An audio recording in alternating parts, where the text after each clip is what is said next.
say 39. Number 1. 39. 1. 38.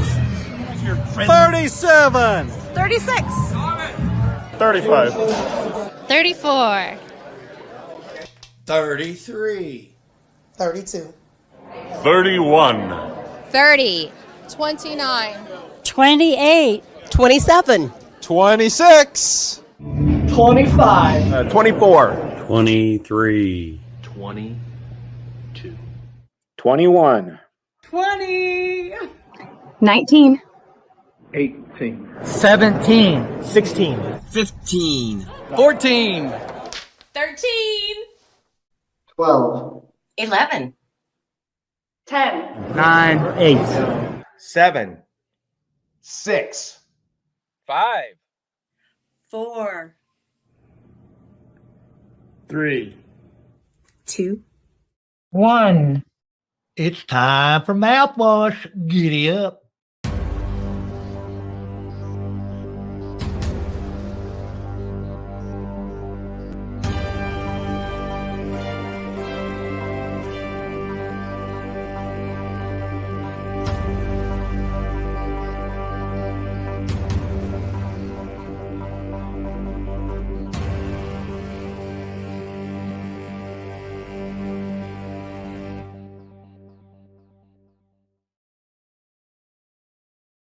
Good evening and welcome to Mouthwash, a minty fresh take on politics.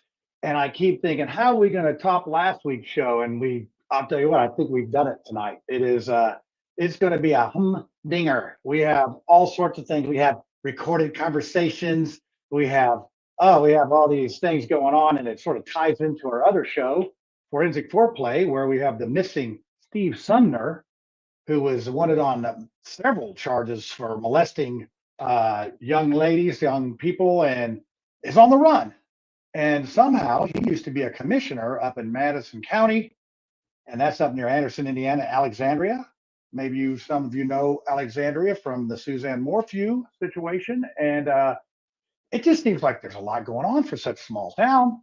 That's a lot of things happening. But tonight, I'm telling you, we got more. We have more. It is unbelievable. What we're going to talk about tonight is some of the two-party rule or two primary rule. And if you don't know what that is, you're going to find out. But now I'm going to go ahead and bring our guest on, and I'm going to have you get to know her. She's going to introduce herself, and then we're going to get the panel. We have Brad Sawinski on tonight.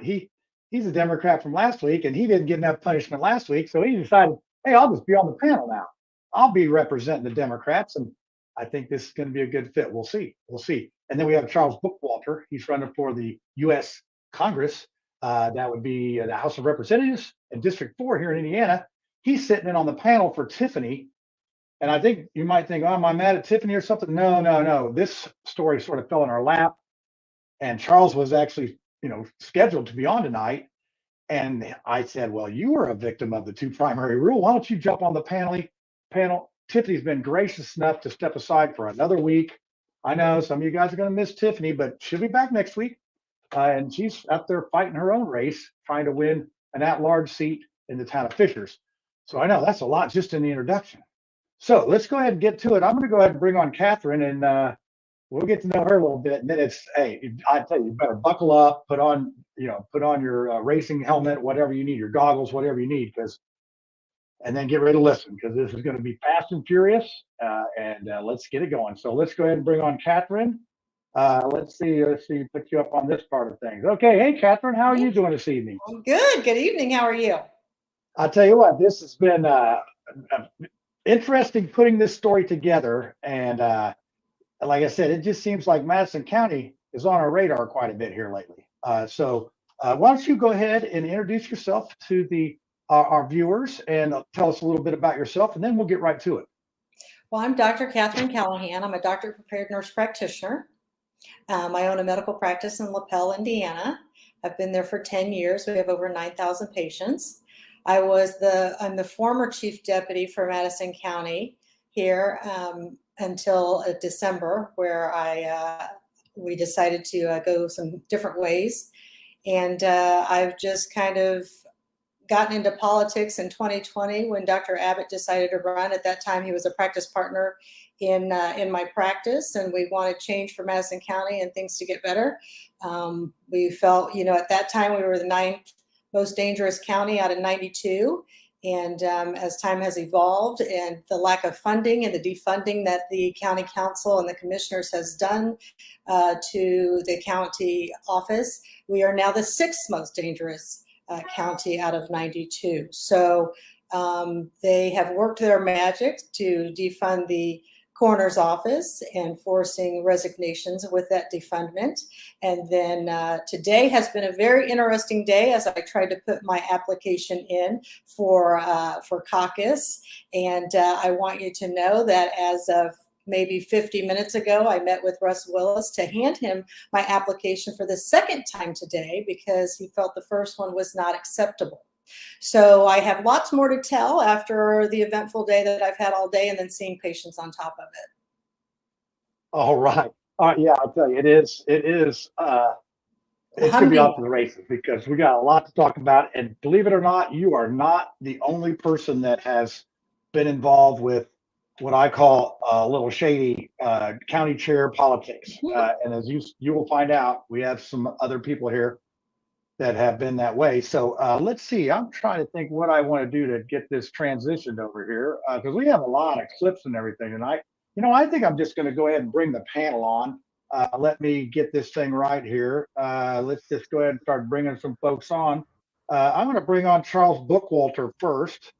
And we're going to say hi to Charles. And Charles, you're a panelist tonight. You were supposed to be the guest. And I want to thank you for stepping aside here so Katherine can get out here because hers is a little time sensitive. You're running, next year, but hers is coming right up on us. So we want to find out what's going on with her. But Charles, tell us a little bit about yourself and what the heck are you doing on the Mouthwash panel? Sure. Thanks, John. I have no problem stepping aside. I just want to compliment you on your platform that you've developed here, John. It's very impressive. I live in Boone County, Indiana. I live in a small community called Thorntown, Indiana. We live on a small 30-acre homestead. Can you guys hear me okay? I sound fine in the microphone? Yeah. All right. We homestead. I like to say we do 3 things. We homestead, we homeschool, and we home church. Although I've been called on that. We also go to church. We don't just stay at home and do church. I'm happily married, my wife Beverly, and we have 3 beautiful girls, 8, 8, and 7. We on our homestead, we have an apiary, so we raise bees, chickens, rabbits, pigs, and we've raised our own vegetables. I served 10 years as an Army Green Beret in the Special Forces. I was a medic on my detachment, so that's a year-long training of medical training where I delivered babies, did C-section. I did all kinds of medicine, trauma medicine, all kinds of different medicine.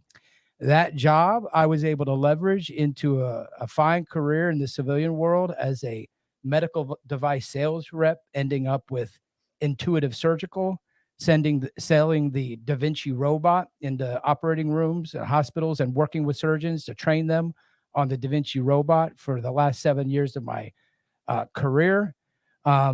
Ultimately, I had to resign that job out of frustration from the hospitals and the company mandating the flu vaccine and the COVID vaccine. And I also had to go kind of save my business. I owned some commercial real estate that I developed and a Jimmy John's. And I say that all to remind people what it was like during the COVID times to be working in the operating room and own a Jimmy John's franchise. It's probably the 2 worst sectors that you could be in. And that was my livelihood. So the way that the government overreacted and Indiana, elected officials did not stand up to that tyranny during that time. It really drew me into politics. So in 2022, I was complaining like everyone else and upset and standing up for individual rights and freedoms. And people would say, why don't you just do something about it? So I said, fine, I will. And I got involved in politics pretty heavily. I decided to run in the primary against Congressman Jim Baird, and I was ultimately removed from the ballot for the 2 primary rule, which I fought and which I'm continuing to fight in the Indiana court system. And I am currently running for Congress in Indiana's 4th congressional district. And we have an incredible campaign going on. And I like to tell people that I am the hardest working man in Indiana politics right now. And if I have to go a little, maybe I'll just say I'm the hardest working man in Indiana's in 4th congressional district in politics, but I'll just stick with Indiana right now. So thank you very much, John, for having me on your panel. Yeah, and that's a very good segue into what we have going on tonight with this 2-party rule and rules that are for their buddies get different rules, and unless you're Todd Young, you don't get those special rules. So yeah, that's great. So now I'm going to bring on Brad.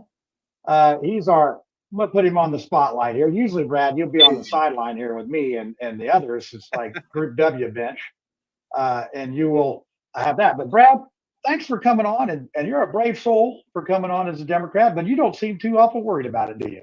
No, it was funny when you said I came back for the punishment, or I missed it.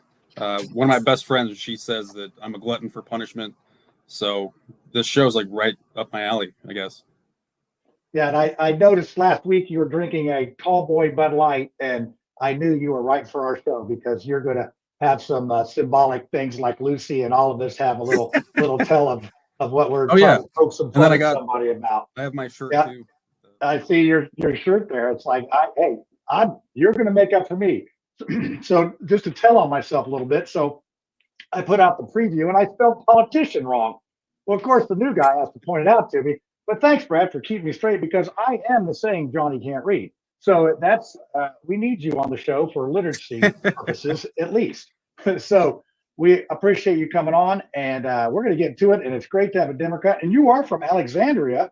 Yeah, I'm really looking forward to hearing. Yeah, I'm looking forward to hearing about everything. Yeah, this seems to be a hotbed of political and crazy stuff going on. And I told Adam, our producer, today that we could probably do a year's worth of show in Madison County on the politics. So, but we're not going to try to do it all tonight because we want to get to Katherine. But let's bring on it's our bicentennial this year too, so that's why. Oh, really? Well, we could do 100 years of shows for this. Yeah. Or no, that's 200 years. So now we're going to bring out Lucy. Lucy, how you doing? You got to get fair treatment here. If the other 2 panelists get to come out, then you get to. So I'm going to come out as a gun owner this week. I am, and because we don't have Tiffany here, I have another beautiful black woman behind me, and she's got a gun. So I thought that was Tiffany. I thought that was Tiffany shooting some stuff. It could be. It could be. It's okay. All right. Well, we're going to go ahead and we're going to bring Katherine out here, and we're going to try to. There she is. My computer's a little bit slow, and we're going to get this thing started. You know what? I think I'm going to go ahead and play. Let's play Mark Small talk here, and that'll get us started on some questions here. So let's see if I can find him here. Oh, I haven't loaded it yet. We're not going to do that. Let's do Peeps on the Streets. I got Peeps on the Streets, and I'll load that because I had a little problem with sound on Mark, so I'll get it together. Let's do Peeps on the Streets. So I was actually able to go out and do the Peeps on the Streets, and these are, I think, 4 millennials and 1 Gen Z.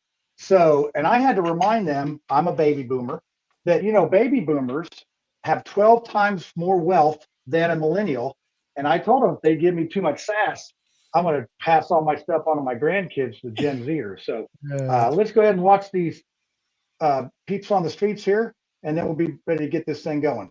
This is John Schmitz for the Mouthwash Talk Show, a minty fresh take on politics down here at the Mallow Run Winery down near Waverly, Indiana.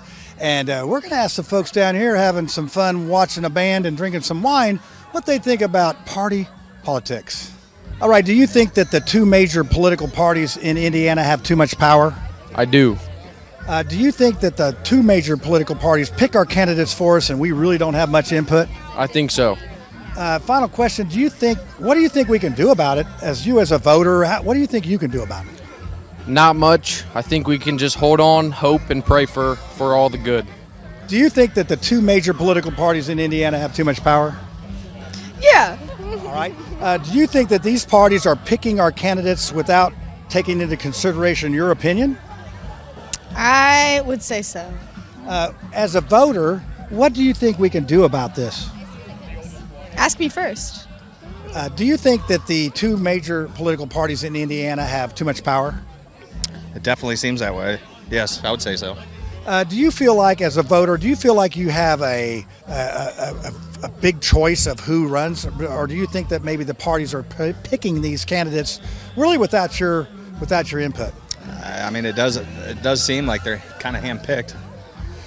What do you think you as a voter, what do you think you could do to help maybe remedy this situation?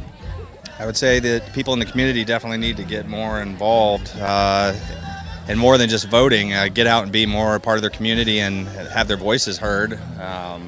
So in other words, get involved.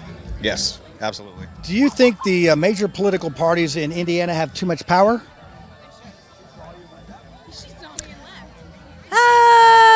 Yes. All right. Do you think that the two major parties pick our candidates for us without our consideration? Absolutely. All right. You as a voter, what do you think you can do about it? I always say I just keep voting. Because I feel like there's not much else I can do, which is frustrating. Yeah. Okay. I know you're not old enough to vote yet, but do you think that the two major political parties in Indiana have too much power? Yes. Do you think that they pick our candidates for us without even considering what our thoughts are? Yep. You as a non-voter, what do you think we can do about that someday? Just stand up against it. Don't let it happen. That's a wrap for Peeps on the Streets down here at the Mallow Run Winery. Let's see what the panel has to say about this. All right, so there you go. I mean, even the babes, the younger people know that there's something wrong with this system we have. So Katherine, let's get started with a little bit of what you're going through up there and what you're trying to do right now. That's time of the essence about the caucus and that. So I'm trying to caucus in as the Madison County coroner at the present time. I was the chief deputy, and it's interesting when you ask these people if our political parties have too much power. Well, they've got too much control. And I don't know that power, it's that they just have too much control. And I'll give you a prime example. So I decided in 2022 that I would run for a state delegate seat. It's really not a power position in the county. Doesn't really do a whole lot, right? But I thought I'd run for that and help Diego Morales. And I thought, well, I'll run for state delegate. Well, Russ decided that this was such a catastrophe that he challenged me because I had only voted in one race. Now, you've got a Republican candidate who's doctorate prepared, a 50-year-old female, owns her own business, is a great role model for the community and women, and he blocks me. But I'm the only one.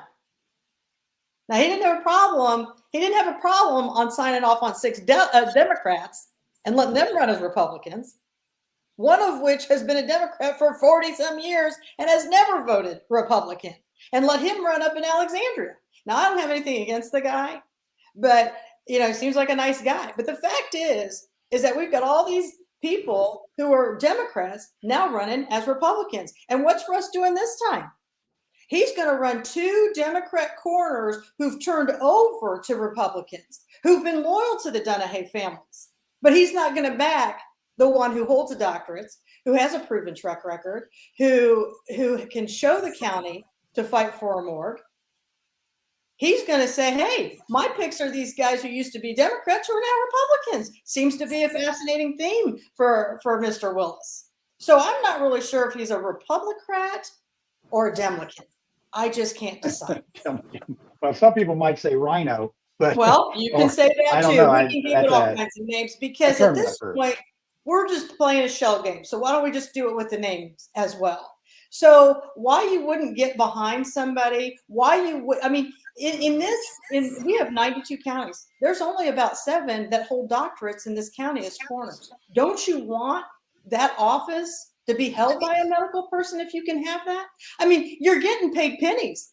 I mean, the coroner is $26,000. You get a time and a half if you have a doctor's degree in Madison County. So you're up to a whopping $39,000. You've got somebody with that kind of education who can bring so much to the table. But what do we do in Madison County? Because we weren't the 20-year-old pick that he wanted so that he could be chief deputy. We're just going to come in. We're going to call every council member in December, once we took the office, and tell them, do not give the coroner's office anything. And then we're going to get Commissioner Richwine to call and talk to the department heads and say, do not give the coroner's office anything. We're going to make this so hard on them until we circle our wagons and they tap out.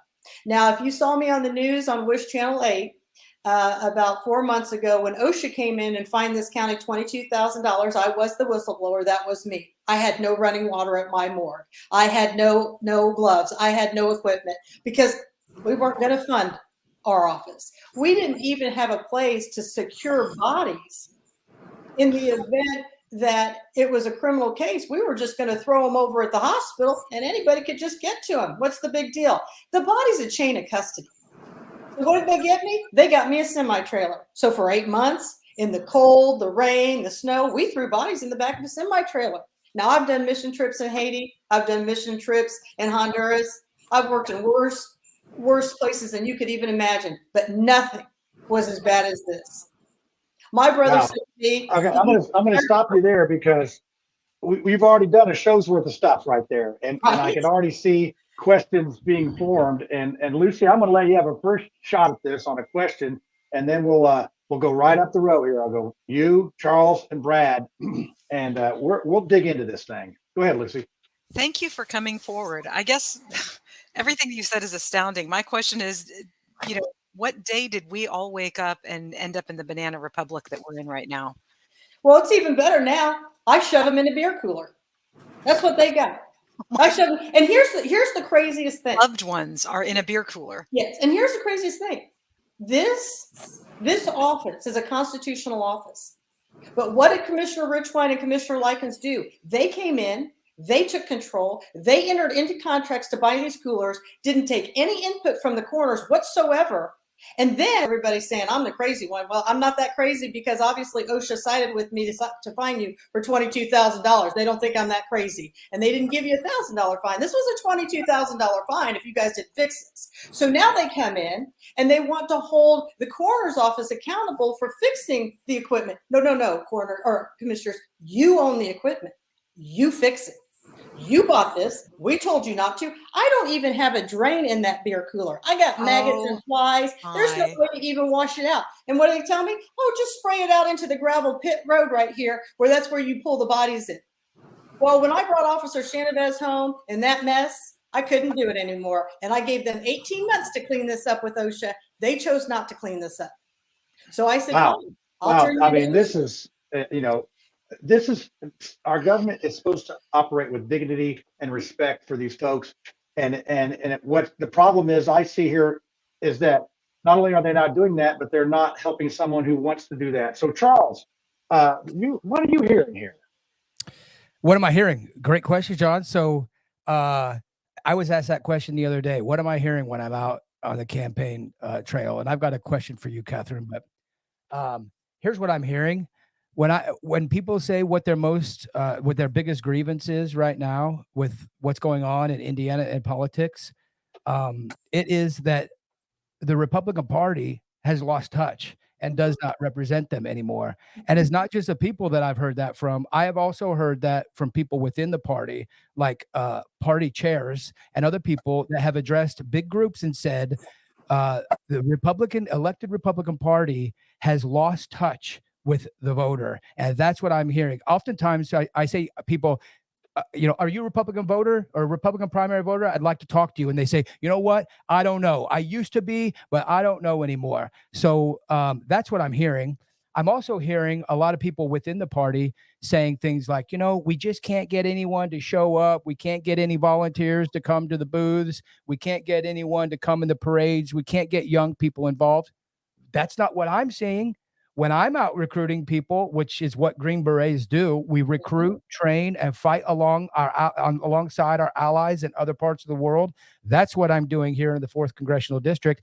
I'm recruiting people, and they're eager to join a campaign like mine. We're training them in constitutional classes and other classes that how to run a campaign, and then we're fighting alongside them by giving them resources, knocking on doors for them, and getting them elected. And since I've been involved in politics, I've learned an incredible amount about how the system works and how the parties work. And here's my question for you, Katherine. Now that you've got involved and you're running for delegate or whatever, do you know how many people or a percentage of the precinct committeemen within your community were appointed by the party chair? Well, it's great that you bring this up. Before we go any further, there's one question that I really want somebody to ask me. So the coroner's office was affected by COVID, was it not? Do you know how many CARE Act money we got? Do you know how many grant money we got? Do you know how much ARPA money we got? That would be $0. Zero. Because in our county, we're told by the county council, the coroner's office wasn't affected by COVID. Now, if you want to talk about how many people are elected, people's faces were melting off. I thought that everyone was dying around you. I actually thought the coroner would be the most affected by COVID. Yeah. That's a surprise to me. But if you watch the meetings, not only did they tell me that, but when I argued that point, I was gavelled to death. To the point where the little pad where you hit the hammer, they were banging it so hard, it flew up in the air. And one of the councilmen says, maybe I need to get some safety glasses. That's how hard they banged that gavel at me. So, it's a very interesting thing here in Madison County. Now, you ask me, how many people are appointed? How many are elected in the precinct? Do you know that for the last week, I've been asking our county chair for a list of delegates? And you do you know what? I'm not allowed to have that. Yeah. So now finally he says to me, well, you have one, don't you? I said, well, I do, but it's from 2020. So are you telling me nothing's changed on this list? He goes, no, some people have died. Some people aren't there. I said, so can I have a new one? No. So tonight when I gave him my paperwork and I asked I need a current list. Well, I'll email that to you when I get a chance. Well, I'm 5 days from a caucus and I have nothing. I mean, I have an old one. And so I can't tell you that because I've called the election board today. The election board does not have the information. They're told that if somebody needs it, they're to call Russ Willis. Russ Willis even admits to me, nobody has that but me. And he decides who and when they get that. I talked with the clerk, Linda Smith, today. I asked Linda Smith about the precinct list. She says, he won't give that to me either. Well, there's a state law that says if an elected official asked for that, he should be giving it.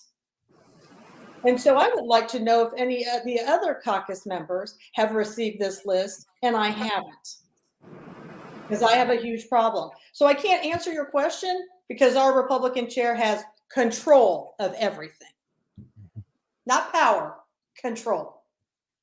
Wow. Okay, so I'm going to get Brad a question, and we have a bit of your recorded conversation this morning, and we'll play some of that. And it's some of the things that I talk about when I've talked to some party people when I try to get involved. Their policy is to discourage, and then when discouragement doesn't work, it's destroy, and it's rinse and repeat. And it is a playbook. I am convinced that they have it, and those people. And if you do win it, they will defund you. Oh yeah, I forgot defund, but usually I haven't got to that part yet. I've not made it. You've actually made it. So Brad, you're a resident of Madison County up there, and you sent me a message. You wanted some more information on this because you weren't up on that. What are you learning tonight? I'm learning a lot. I had a couple questions. So You're wanted to become coroner for Madison County still? Yes. Okay. And the driving force is because our dead deserve more than being thrown in a beer cooler on a rock gravel floor. If we can build a $900,000 pole barn to house an RV in this county, in the middle of mental health issues, in the middle of a drug pandemic, then we can afford to build a morgue. And that's what my problem is. I'm not sure how that $900,000 pole barn helps mental health, helps obesity, helps the drug overdoses here. I have none. There's nothing going on in that pole barn that's going to do any of that. Well, and they really should be living, or they should be learning from the dead, really, to help the living. And that's one thing that Dr. Abbott always talked about. And that's one thing we're failing to do. So I'm not trying to interrupt you, but yes, I want a morgue in this county, and I will fight for these people. You know what? We were worthy of their votes when they were living. By golly, we should take care of them when they're dead. I think that was so serious. I had a joke for that, but I can't say it. But the way our voter registration's messed up, I think some of them are still voting. But Brad, exactly. So why not house them in a decent cooler? I agree. Well, and so when we got the fines, when the fines came down from the state, did the county council just disregard them then? Or, I mean, have we paid them? So the commissioners tried to push this back on the coroner's office. Well, anybody will tell you, what can the coroner's office do? It's not our equipment. I can't fix equipment that doesn't belong to me. They signed the contract. It's their cooler. The commissioners need to fix it. Here's the thing.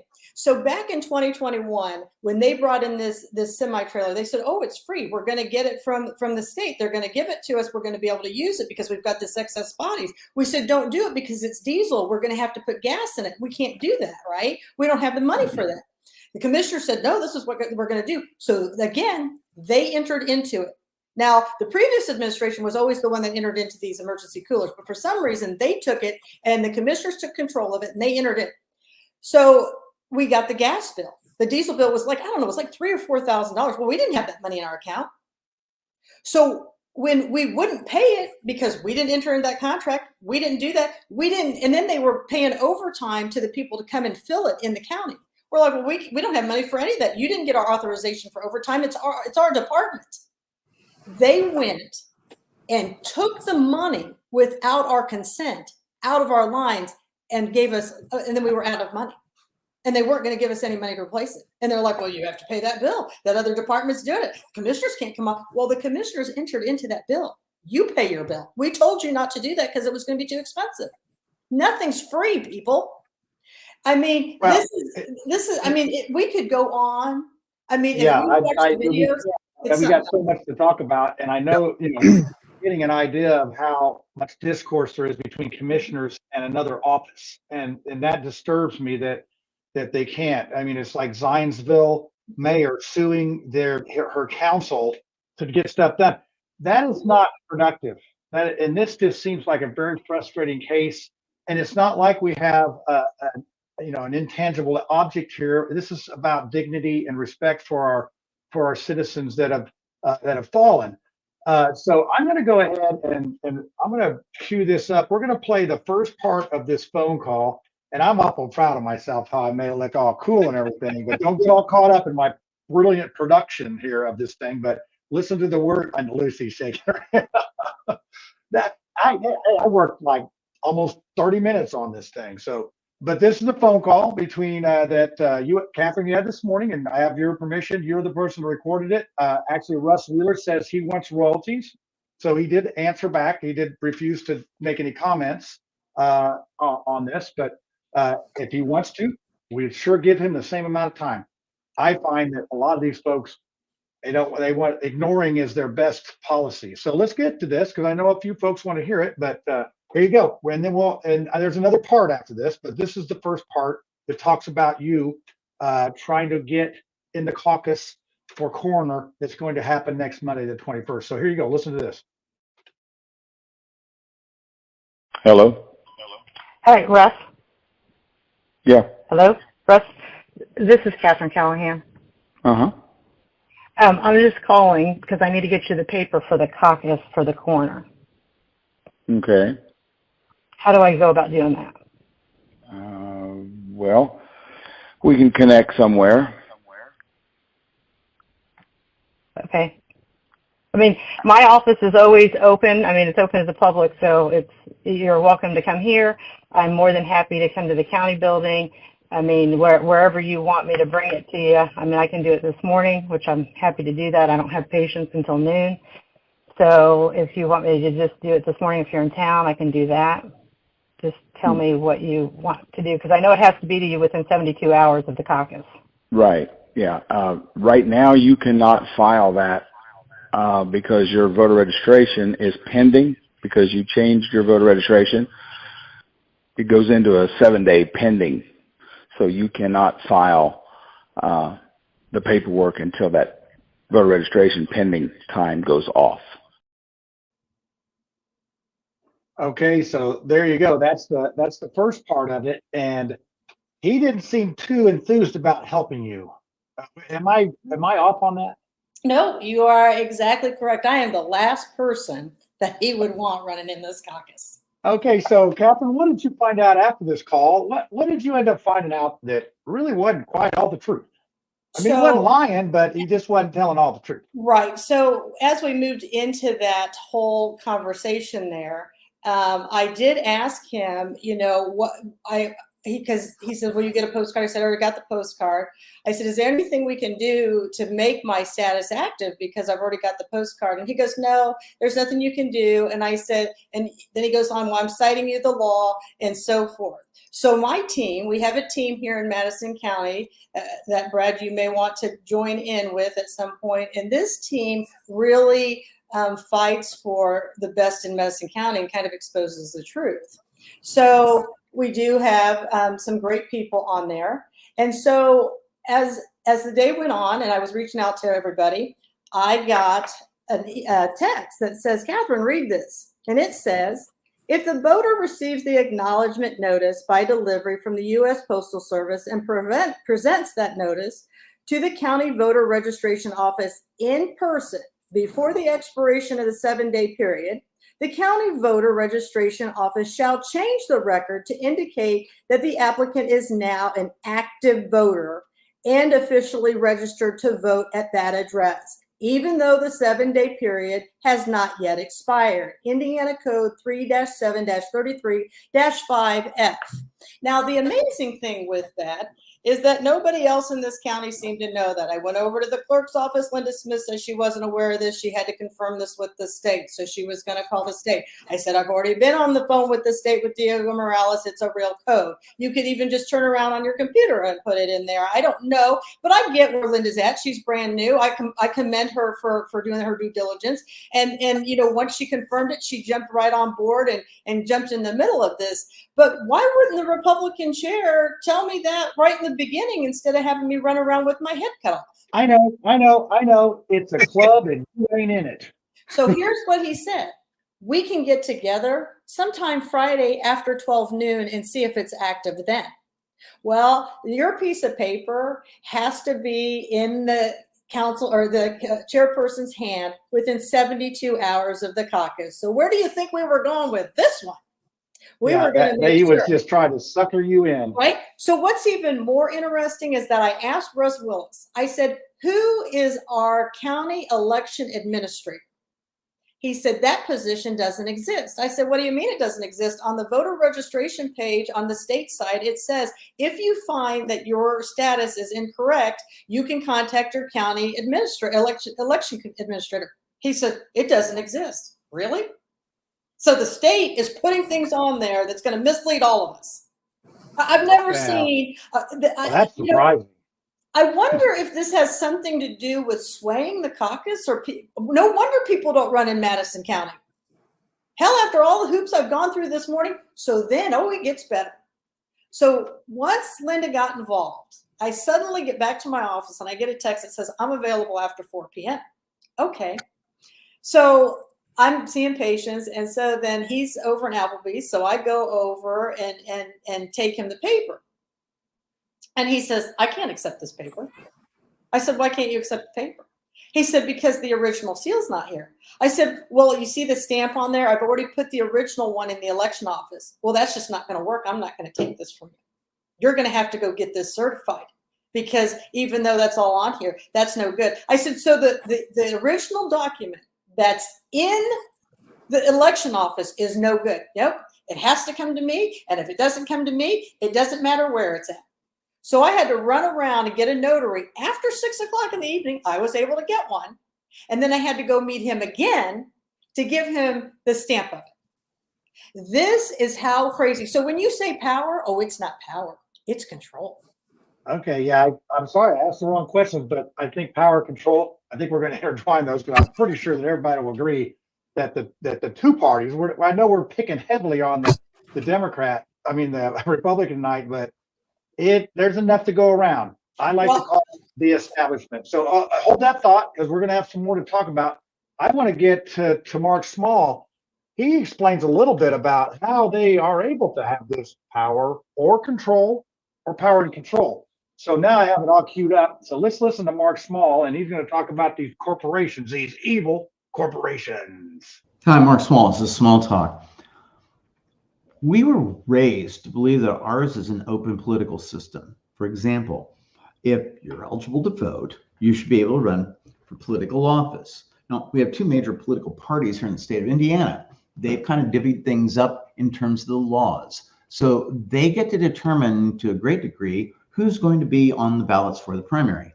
The Republican Party does not publish its bylaws. At least I've requested them twice. I'm an elected precinct committee person here in Marion County. I've never even gotten a response to that. But the point is, the United States Revolution, one of the early acts is the Boston Tea Party, in which the East India Tea Company, one of the largest corporations in the world, was the subject of people dressing up like indigenous peoples and tossing tea into Boston Harbor. People back then viewed corporations dimly. You didn't have like a broad charter. You had to have specific statements of what you were trying to do through the corporation. Today, corporations have rights under Citizens United. That means that corporations don't even have to tell you who owns them.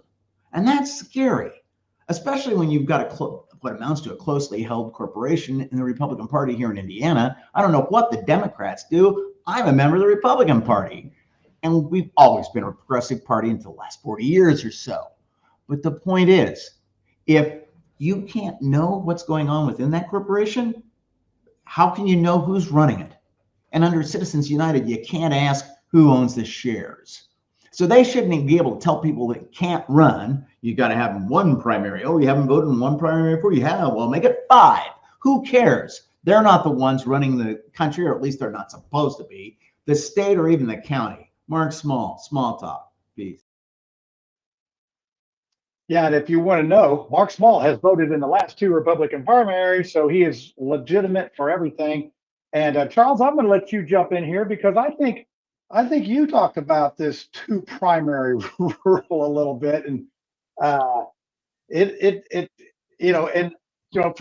just found out today that the federal court ruled against the Libertarians and the Green Party about the 2% rule to be for ballot access. It had been carried over from last year, and today the federal judge says it is constitutional for these parties to require 2% of the Secretary of State's vote to keep you as a minor party.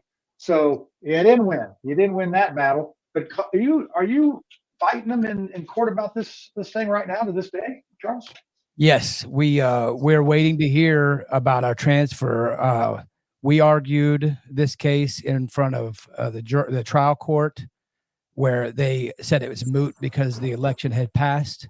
So we filed with the appellate court, where they held it, and they had the same stance position that the election had passed. They just don't want to make a decision on it. Well, we all know that if it was clear, if this rule was clear and constitutional, they would unequivocally, without a doubt, make a ruling and satisfy everyone's concern about the 2 primary rule. But both the trial and the appellate court did not make that ruling. So we're requesting a transfer to the Supreme Court of Indiana right now. I want to make an observation is when they removed me from the ballot, they did not remove me from the ballot as running on the ballot as a delegate. So I was on the ballot in 2022 as running for delegate to the Republican Party, but they challenged my candidacy as to run as a congressman. So, how can I be a different person that I'm not a Republican or I don't meet the qualifications to run for one office, but I can the other? I know the answer, Charles. I don't want to interrupt. We got to keep moving. I know the answer. They missed it. So that's what perhaps they look at the shiny object over here and they forgot this little other thing over there. That's exactly what happened. And it seems like, and I want to extend this offer to anyone else in a smaller county and another county that's maybe experiencing this. Hey, we'd love to have you as a guest on the show, because I'm finding that there's a lot more to this than meets the eye. I think this goes all over. And I think it's been I wouldn't say, well, I'm going to even say a dirty little secret for a lot of years. So what I want to do now is let's go ahead and play. I'm going to play part 2 of this. And this sort of, we're going to tie this one up a little bit with our forensic foreplay, which is about this Steve Sumner that has on the run. And up in Alexandria, Steve Sumner knew Suzanne Morphew, or Barry Morphew, and they were buddies. And then she's somebody that went missing 3 Mother's Days ago on supposedly a bike ride. This guy, Steve Sumner, was a commissioner up there. So we're gonna county councilman. He was a county councilman. County councilman. I'm sorry, you guys have lots of different stuff up there. I know Bethany's a new county council person that's going to be well, you know what's so interesting with Steve Sumner is that they caucused in Diana Likens to take Steve Sumner's position. Oh boy, now, you're gonna have to watch that. Hold on, we got to keep moving. You're gonna have to watch Forensic Foreplay this Friday to find out more about that, because we're gonna dive into the politics that's behind that. And we're working on a very good interview right now. Hopefully we can get that done. But let's go ahead and listen to part 2 of this thing, which will. And Catherine got a little dig in on, so I'm gonna go ahead and play it here. So here you go. Catherine, it's the law, okay? I cannot accept your filing until your 7-day pending expires. But you said it could go earlier than 7 days, correct? No. Have you gotten the postcard confirmation? Yes, I have got that.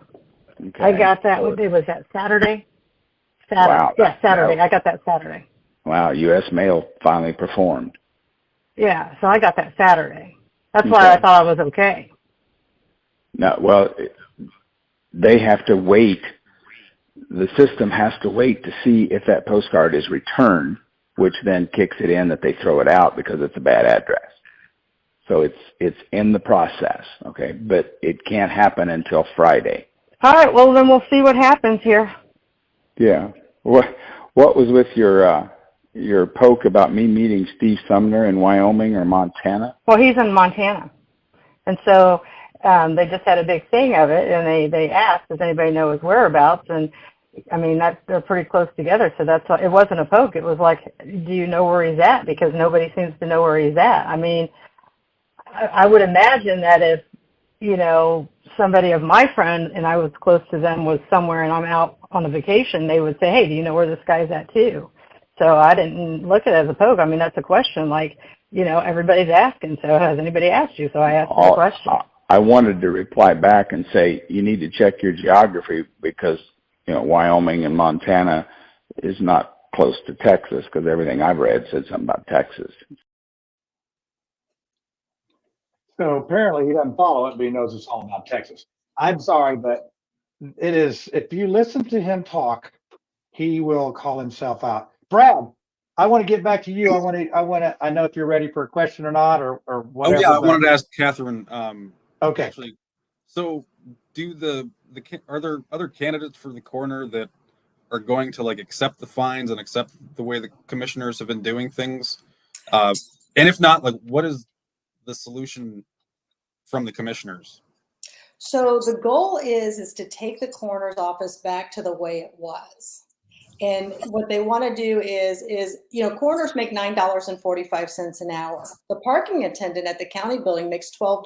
The janitors make $17, but the coroners make $9.45. Ben Gale, Anthony Emery, Rob Steele, Diana Likens, Commissioner Richwine, Commissioner Likens believe that we're being paid too much for what we do. And they don't believe that our office goes 24 hours, 7 days a week. They believe we're an 8 to 4 operation. I don't know about you, but people don't generally tell you when they're going to die.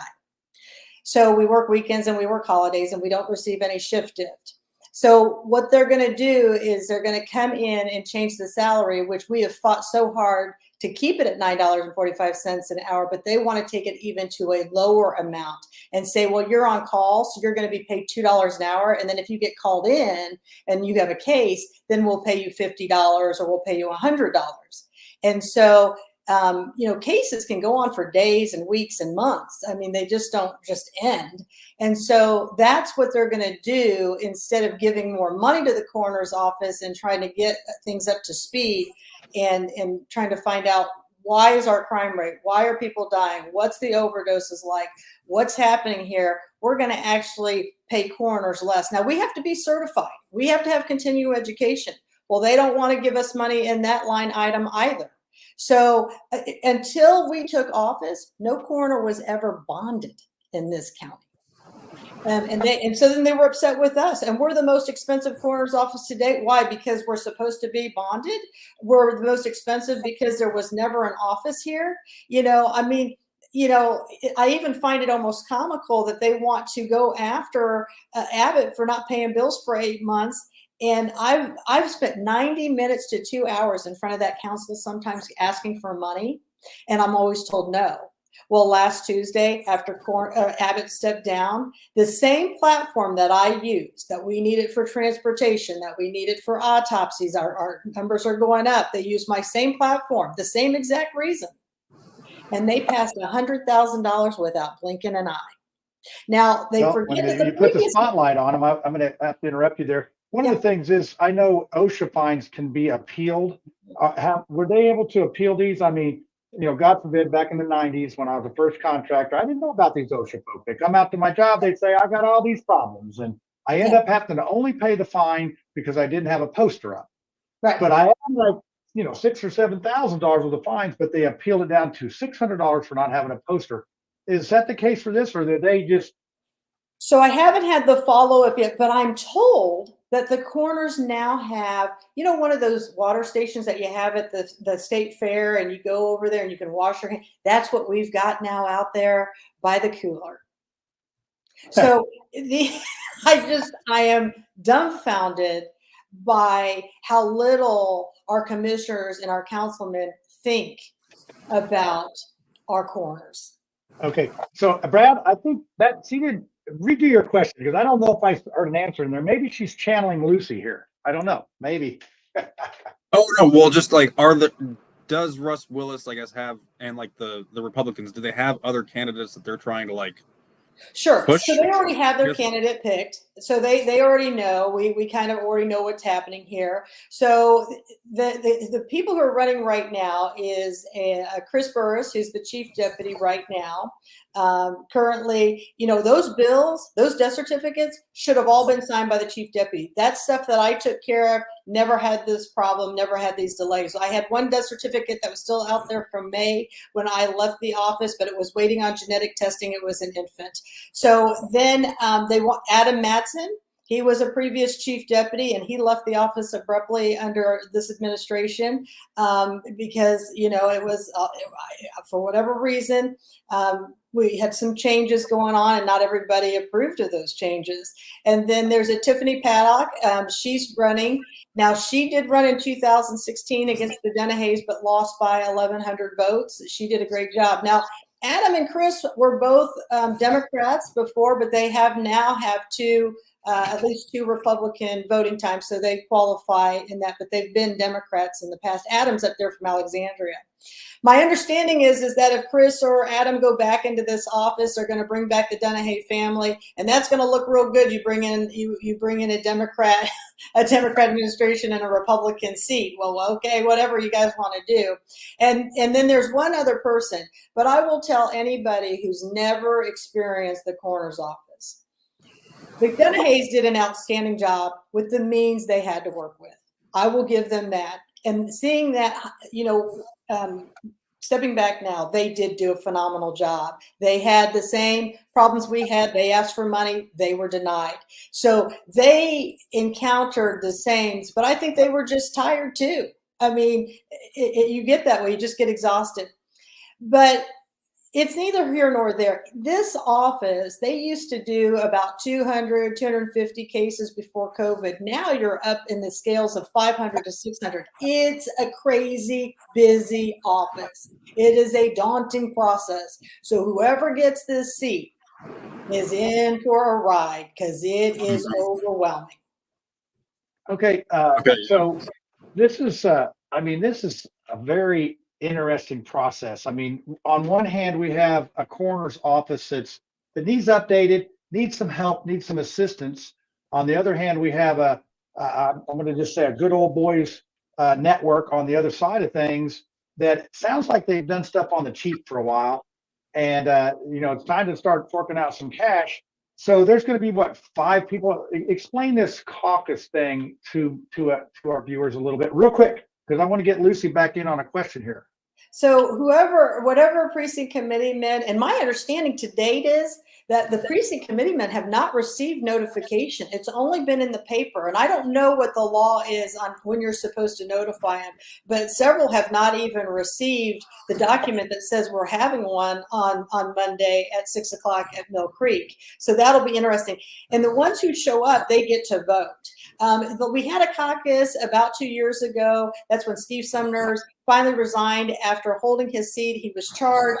He kept calling off for council meetings. He missed 5 of them. Still got a paycheck the entire time where he wasn't showing up. Got paid for the whole time he wasn't.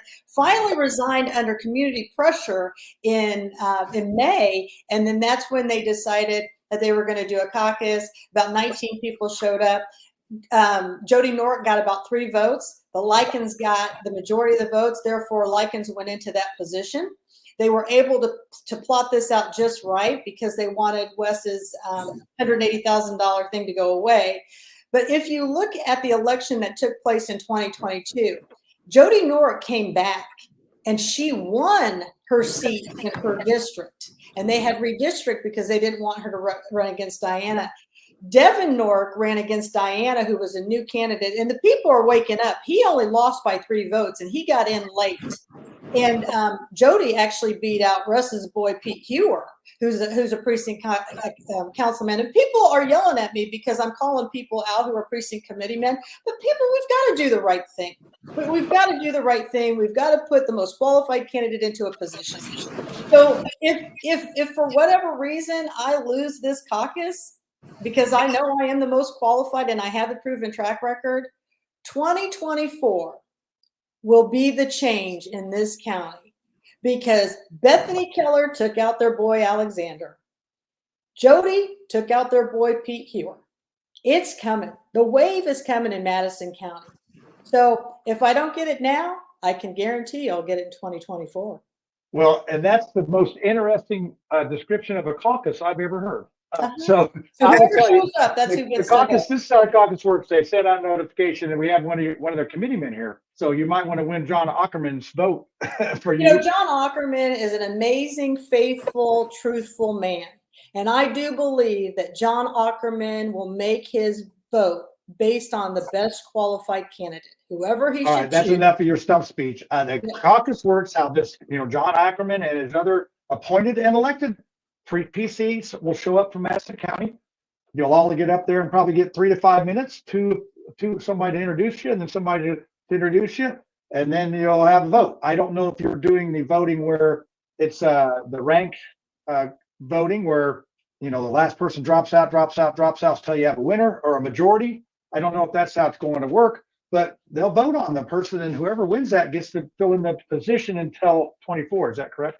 24 is the next Yes, time. but the one question that's being asked by the public to me, and I don't really know the answer, is can the public attend this? Now, I will tell you, up in Marion in May, they had a caucus and they Facebook Lived it. But I know when Jody Norick was doing her caucus, they closed it to the people. It's up to the chairman, whoever's Right. running the caucus. It's up to them. I bet I was thrown out of the Walker, not Larry Walker, the Walker caucus because I wasn't a member, and then they threw me out of the building. So, well, I mean, I was just out there telling bad dad jokes, which I would throw me out for that anyway too. Yeah, But what's it's up to interesting them. on Russ Willis's website that he runs, that's for the Republican Party in Madison County, which he throws you off. So I'm not allowed to be on there. There's several of us that have been kicked off of there. He shows the caucus in this Facebook Live in Marion. I'm thinking, if you're going to promote that for another county, why wouldn't we do it in our county? He's got it on his Facebook page. It depends on how much transparency they want. Jason Shield asked, where can I get a list of the voters in this caucus? And you know what? You don't even have one yet. So yeah, the public does not know all the candidates. No, well, if you were paying really good, you can go back and look. Well, you don't know because appointed ones are appointed and you don't know. And they can be appointed not even in their precinct. It's at the will of the chairman. So Lucy, I want you to ask another question, get us back on track here. We're running a little long. I knew this show would go a little long. We still got conspiracy theory. I think we've gotten all the clips in. And I feel bad because the panel hasn't really gotten to participate a lot. It's been a lot of information tonight. Really interesting, John. Yeah, it's been really, really interesting. So yeah. So Lucy, go ahead. This is incredible. You've been inside the belly of the beast, and I'm dumbfounded that all the things that you're hearing or all the things that we all know actually go on, but it's so rare for somebody to come forward as you have done and to really expose the evil, the absolute evil that's occurring. So, of course, I'm the libertarian and I'm the outsider, that wants to break the system down and get rid of all of this. So I've got to ask you this question, Katherine. Can you change that system from the inside? Is there any hope that a good person can get in and change it, or is it just as useless as, well, I'm gonna get a job at McDonald's and they're gonna become organic after they've had Lucy there for a week? Yeah. So here's the thing. I have to have faith, and that faith says we can change. And my mom showed me strength, and she showed me perseverance. And that's exactly what we're going to do here in Madison County. You should see, anybody should be following Madison County Accountability page. That's the page you should be following for the truth and transparency of Madison County. The Herald Bulletin no longer prints the truth. They only print anything that will make them look better and make the good old boy system like them. It is time for change. I will continue this fight. The 9,000 patients that trust me with their care day in and day out, who believe in me, they every day come into my office and continue to lift me up and tell me to keep moving forward because I'm doing the right thing. So can I make the change? I don't know, but I'm going to tell you, I'm going to fight like hell for this county. Well, we could definitely feel and see, and you are exuding your passion for this office. You just have such a passion for it, and to get things right. And if you came to me and said you wanted to be my corner of my county, I would do everything I could to give you everything you needed. But I don't know. I'm not very smart. I'm just a talk show host at this point, and all that good stuff. But Charles Bookwalter, we're doing the final round of questions here. What's on your mind? Yeah. So I'll address what Lucy said. You can change. You can change by recruiting good people, training them. There's resources out there about precinct commitment. There's projects. There's resources that we can train people. We can recruit them. We can recruit them, train them, and then get them elected as PCs and own those positions. My question to you, Katherine, is, excuse me, you had just said that in 2 years, the death toll went from, I think, 250 to 500. I think that's what you said. That's in 2 years. Have you ever seen that before, a death toll going up, doubling in a 2-year time frame? And what do you attribute that increase in deaths to? So I've talked to a lot of coroners. A lot of coroners have reached out. You would be surprised at how many coroners throughout this state are watching Madison County. And they've been reaching out to us for 2 years, from them getting their own morgues, watching us fight for a morgue. So we've been under the eye. Everybody is feeling this. Every coroner's office is taxing. You know, some of it's coming from the COVID vaccine. Some of it's coming from COVID itself. Some of it's coming from the mental health of COVID.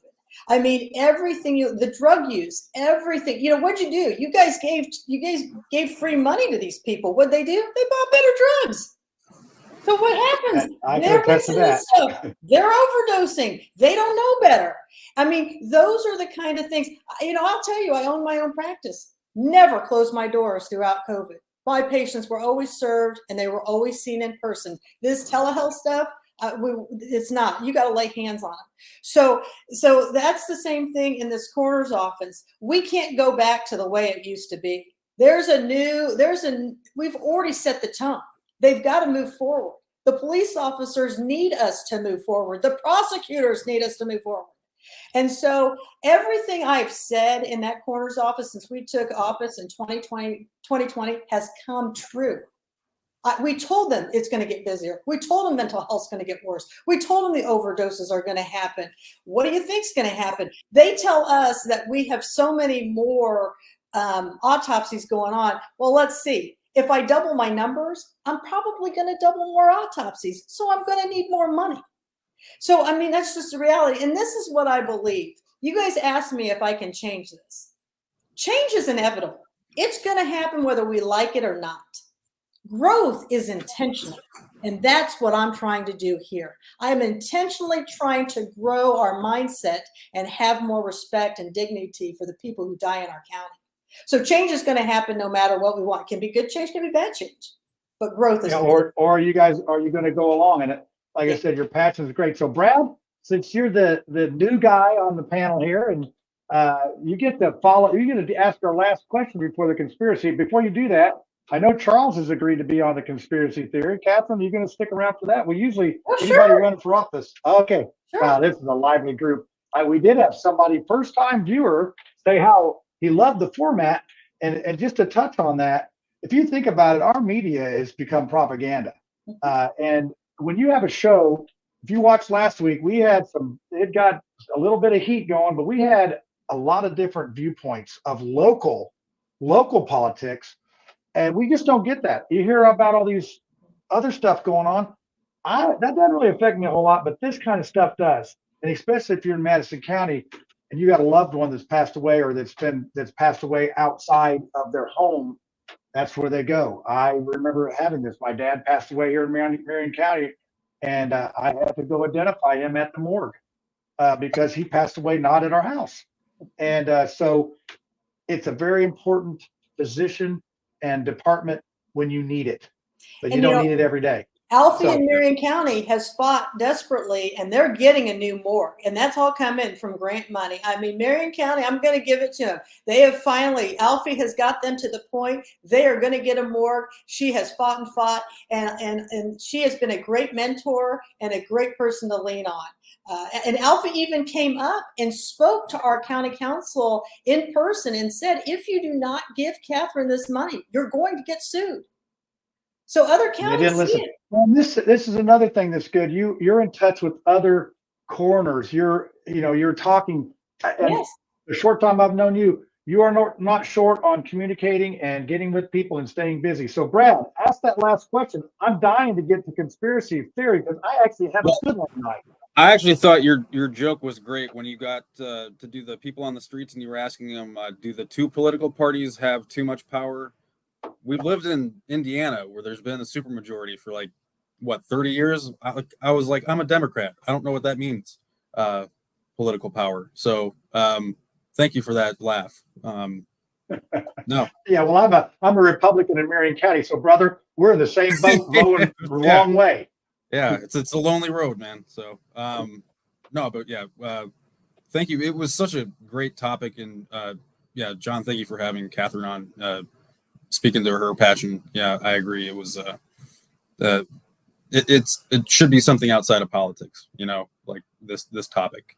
We just need to do better. So it's about service. So, Catherine, I'm going to give you the last word. We're going to conspiracy theory, and I'm sorry I did not warn you about my segue to that because it's pretty goofy, but I'm sure you're a big gal. You can handle it. You've seen dead bodies. I'm sure you'll be able to get through this segue. So go ahead and give us your last. Make it 1 minute. Okay, I'm going to give you 1 minute. Right. So just so Madison County knows, there's 2 caucuses going on. Monday, August 21st is going to be the coroner caucus.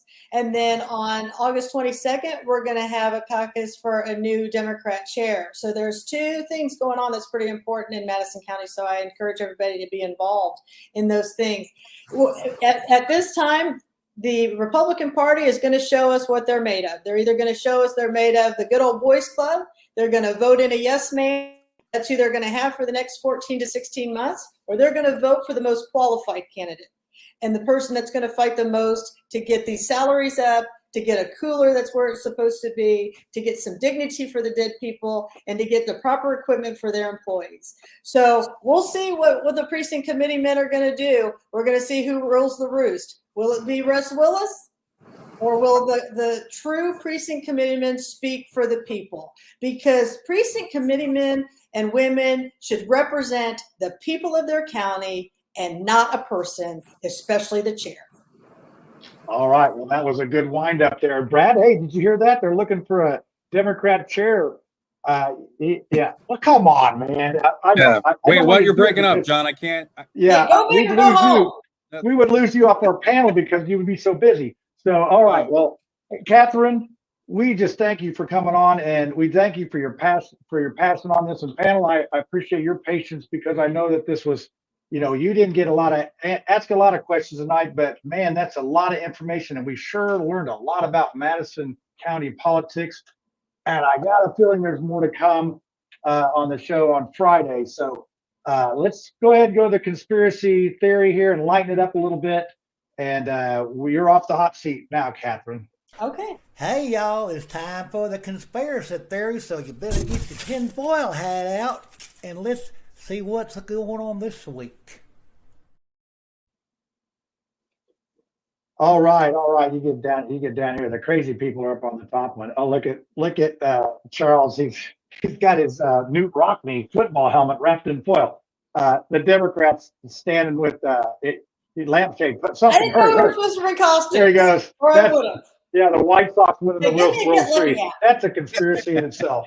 Yeah. So, all right. Well, since we have our guests here, we'll let our guest panelist Charles. We'll let him start out because I'm just so impressed with his helmet, and I did do a little patching on mine because I've lost half of it. I don't want the rays to get into my pea-sized brain.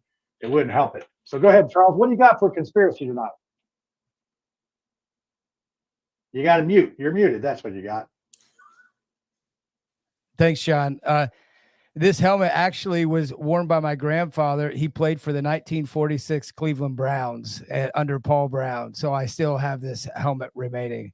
A little nostalgia. So yeah, that's good. My conspiracy is that I think that next year, if you have the last name A through K, you're going to be able to drive your car on Monday, Wednesdays, and Fridays.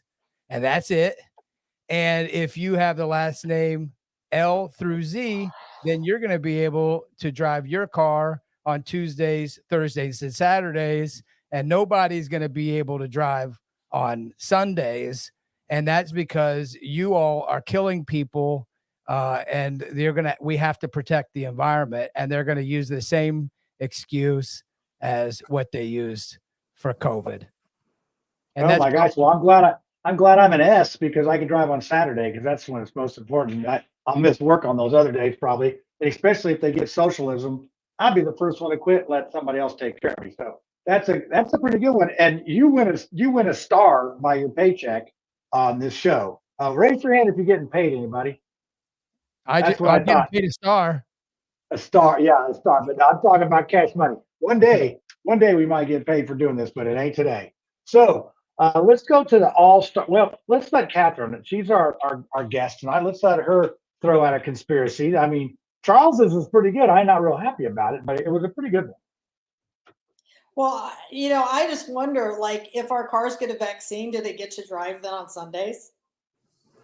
I mean, I don't know. I mean, this rabbit hole continues to get deeper. So is that your theory? No, I'm just wondering. I mean, or maybe if you get the vaccine, then you get to drive on Sunday. Well, that seems like it's in there. How dare you? They used to do it they used to let you go to work if you got it, or you could be in the Army if you got it, or you could do a lot of things if you got it. The only problem with that, Catherine, is that once you get the vaccine, it sheds and infects your car, and then you have engine transmissionitis, and it never runs again. Right? Just like all that endocarditis and myocarditis. Right? Absolutely. You got carocarditis. So, okay, what's your conspiracy? You don't have to I'm have not one. really It's okay. a big conspiracy theorist kind of gal. I'd have to think about that because it wouldn't be very kind right now. Yeah, with what you've been through this week, but at least you got it done. At least you're going to get your chance in the caucus, and that's better than it was this morning. So, all right, we'll go to All-Star Lucy. Bring it to Brad. And then I'll bring it on home. So, Lucy, what do you got? Conspirafacts. Well, Catherine revealed all the conspirafacts of Madison County and further exposed the inner machinations of the Republicans. So I guess what I've got to go with today is what's been on everybody's mind, and that is directed energy weapons. Is that what actually has been causing the fires in Maui? And why is it that they are suppressing and not admitting the true number of people that have died? Along with the fact that when people tried to get out, roads were blocked, ingress and egress was controlled, and I think that will prove to have been a large reason of why so many people died. But the real conspiracy behind that was, and I have friends, by the way, that I work with that are from Maui, so I'm getting a lot of this firsthand. But with Lahaina, a lot of people don't realize that, or Lahaina, I think it's Lahaina. They 2 years ago, there was a proposal for some new super condos and things to go up, and the locals were having none of it. They were not making any traction on getting rid of the history and in order to build these new profitable condos. But guess what? Now that it's all burned down to the ground, they can start over. And adding on to that, Catherine, this is exactly why I think, the whole Kyle Rittenhouse and all of the real estate that happened after the riots, the purpose of the riots was to devalue the real estate so that the real estate could be bought at pennies on the dollar. So, once you have everything burned down to the ground, you have mortgages being called due, you have insurance companies that are insolvent, you have, Biden giving $200 billion to I was going to say cocaine, to Ukraine, and $700 checks to victims. Oh my gosh, our country's a mess. So we're still talking about the conspiracies, right? Yeah. I mean, sadly, I only talk in conspirafact. I don't know any other language other than French. I think people are going to think we talked about this. When you hear mine, people are going to think we scripted this. And this show is so not script. I love it when guests call me and says, "What do I need to do to get on your show?" I said, "Show up 2 minutes till and giddy up, because you'll figure it out." So, well, Lucy asked that question about, what's the truth? Well, it's kind of like Madison County. You can't handle the truth like a few good men. They don't tell the truth. We need a few good men. Yeah, and the same guy that managed the Las Vegas shooting, like he's like the Maui police chief or something now. Yeah. Like, what are the odds? Yeah. Wow. People are going to think we scripted this. Now, Brad, bring us down here, because I know you're going to have a conspiracy theory. My conspiracy theory has to do with fast food and the war on Kentucky Fried Chicken and the Colonel. The amount of Raising Cane's that is like infiltrating the state. They're just completely ruining KFC as a market. They're flooding it. I don't know if they're going to be able to survive in some towns. So that's my. And I love their mashed potatoes and gravy, and their coleslaw is like the only coleslaw that I love. It's so good. KFC. Adam, our producer, looks like Colonel Sanders. Did you not? I'm about to show a picture of that. And then so I say that on we're on a men's group, and I say Adam, he had a nice wave in his hair that day too. I said, "You look like Colonel Sanders," and everybody started breaking out laughing. And then he puts up on his screen behind him, Jesus fried chicken, and it's like Colonel Sanders, who's great sport about it. Yeah, KFC. I mean, they've been bought by Yum Foods, and so they're in a conglomerate with Taco Bell and a bunch of other places. So they're going to be that Yum Foods will be fine, but yeah, they're going to have to rebrand it or something. Rebrand. Well, I hope your KFC stays in place. Okay, so now I actually have props with mine because I am this big time producer, and you got to admit, when I turned the phone call into the way I did, that was genius. It was genius. But anyway, what I have here is this is a book that is already on Amazon. Let me get this one banner off of the bottom here so you can see it. This book is already on Amazon. The fires are still smoldering, and we have this book out, Fire and Fury. It's about the It's like, now wait a second. It's implications for climate change. It's almost like it might have had to have been pre-written.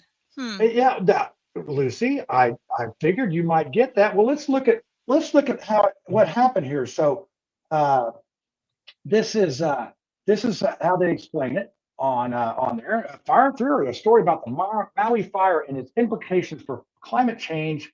It is a must-read for anyone who cares about the environment, the future of humanity, and the fate of our beautiful planet. Wow. I mean, and it goes on, and it talks about this is another excerpt. It says Fire and Fury, the story of the Maui fire and its implications for climate change is a gripping and eye-opening account of one of the most devastating wildfires in the history of Hawaii. And then they followed up with one more, an urgent need to address the global climate change. The book chronicles the events of August 8th through the 11th, 2023, when a massive fire swept across the island of Maui and fueled by drought, heat, hurricane, and wind. So I think this is going to be a man-made fire at the end of the time. I think we're going to find this was man-made. Was Charles who was talking about the tractor beam of fire that comes down out of the sky? Was that I'd heard that thing too. So I mean, it's a conspiracy, but how can you have a book ready to go? And this is man-made. Well, hey, is that any worse than having Event 201 before the pandemic? I mean, what's worse, having the book immediately after it happens, or actually having the book before it happens and then having it happen? I'm not sure which one's worse. I'm so glad to hear you say that, Charles. But I feel like I'm getting played. But John, when the spirit strikes you, you can't fault the writer. The writer simply was the vessel. Yeah, for that automatic. From the book guy, the book guy out in the middle there. He knows. He's a book whisperer. He knows how it works. So now I want to ask you a question, Brad. What section would you put that? Would that be in the youth section? Would that book go? Or is it just too much? That'd be nonfiction. Okay. So the kids can read that one too. So. Oh yeah. John, just to spin off on all of this for Madison County, when you watch the last council meeting and they passed the money to give the coroner's office $100,000, they had I think it was Bethany or somebody said, should we go through these line items and see where it's all going? And they said, no, we don't need to worry about it. When they bring the new coroner in, we'll just give them more money and we'll all figure it out then. They already have it decided who the new coroner is going to. They told on themselves. So then Gail and those guys like, no, we already know how much we're going to give and what we're going to do when the new coroner comes in. So they've already predetermined this. Yeah. If I win, you did change history. If not, they already told on themselves last Tuesday. Well, I'll tell you what, we offered people to come on about that. The state chair, who is a Madison County PC, and then we did offer that to Russ Willis to come in. On short notice, at least Russ commented back. The party state chair did not comment back. And I know that I texted him and sent him emails to both of his addresses. So we had that. Well, this has been a very good show. And I want to add that we almost hit our record of 100 live viewers when we had Dr. Stock on 2 years ago. So, Katherine, there's a lot of people that are interested in this situation. And I do have one more thing before we go. And Catherine, I think you're going to say something, so go ahead. Well, you know, when I reached out to Kyle Hupfer when we needed help with Abbott running, and we weren't getting any help at all from the Republican chair. And I want you to know that in 2020, when we won that election, we told that we would never take out the family who's had it for 30 years. We wouldn't be able to do this on ourselves, but we did it. We didn't do it just a little bit. We won by over 8,000 votes. And then the Republican chair comes in and says, well, that's because you were on the Trump train. Well, through that, I had contacted Kyle Hupfer, and I have a message from him. And his message says, everything I've learned about this county race pretty much this year has been through you. Now, he's a precinct committee man. He's head of the GOP, and you don't even know what's going on in your own neighborhood. I got a problem with that, and I'm happy to share that text with anybody. So just so you know, he's busy trying to be the RNC council, so he doesn't have time to mess with us peasants. And I'll probably get a nasty note from him about how I badmouthed him and all that, but that's all right. I'm sure it'll be okay. So on that note, I'm gonna end our show on a tribute to our wiener dog. Our wiener dog had to go to sleep last night at the vets, and it's been sad around here. It was 14 years of the wiener dog, and she was just blind and not doing well. I'm going to go ahead and play just a couple pictures here. The first picture is one where we were going somewhere. She went everywhere with Lisa. She was basically Lisa's dog, and wiener dogs are usually one-person dogs, but this dog loved both of us. And the second one is going to be when she was blind, she could always find the sunlight to like sit in it. And then the third one is my last picture of her yesterday when we were taking her to the vet. So I'm going to go ahead and play this, and you could as a tribute, mostly for Lisa because she's struggling with this, and it's I am too a little bit, but this is just a couple pictures of our beloved wiener dog.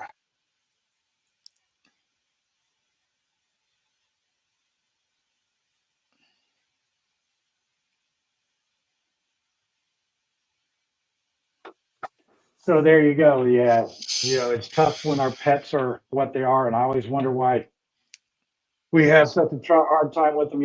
Pets don't leave you. They always love you. You can lock them in your trunk for 2 hours and go get them out, and they'll be wagging their tail.